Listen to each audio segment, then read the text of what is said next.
Tanda-tanda kulit eczema sebenarnya telah pun dijangkiti kuman. Kadang-kadang orang eczema kalau tak berhati-hati, kulit dia akan terdedah kepada risiko secondary infection. Maksudnya kena jangkitan daripada bakteria di luar lah. Dan benda ni sangat-sangat menyeksakan dan sangat-sangat memedihkan untuk orang yang ada eczema yang telah pun sedia ada mempunyai kulit yang sangat-sangat nipis, cepat luka, kering dan sensitif. So, apa tanda-tanda eczema kena jangkitan kuman? Yang pertama, gatal-gatal dia punya intensiti tiba-tiba jadi sangat-sangat teruk. Kulit boleh jadi lebih pedih dan berdenyut-denyut. Yang kedua, kawasan yang merah semakin merebak ataupun meluas dan kulit terasa lebih panas bila disentuh. Yang ketiga, keluar cecair kuning ataupun nanah dan kadang-kadang dia akan jadi bau yang agak busuk. So, ini adalah tanda yang kuat lah. Kulit eczema yang luka dia ada kerak kuning ataupun perang. Biasa kerak kuning ni selepas kulit tu mengering lah. So, ini biasanya dikaitkan dengan jangkitan daripada bakteria Staphylococcus aureus. Lain-lain tanda seperti luka lambat sembuh, kulit membengkak dan sakit, ada bau yang tak biasa dan yang paling teruk sampai kena demam dan badan tak sihat. Apa punca kulit eczema kita biasanya kena secondary infection?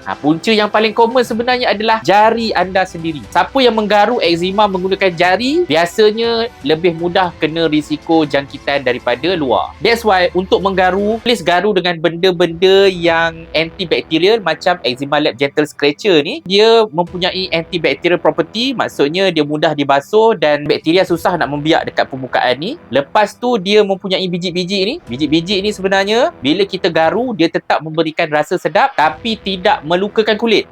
Bila kulit tak luka, dia tak akan open kepada secondary infection. Dan benda ni boleh disejukkan dalam peti. So, bila sejuk, kita garu menggunakan Eczema Lab Gentle Scratcher ni, dia akan melegakan radang, mengurangkan radang, dia akan mengurangkan sensitivity, relaxkan saraf kulit, dia akan menyebabkan gatal-gatal eczema yang kuat tu menjadi lega. Dan ingat yang paling penting, jangan garu guna jari dan kuku anda yang kotor tu.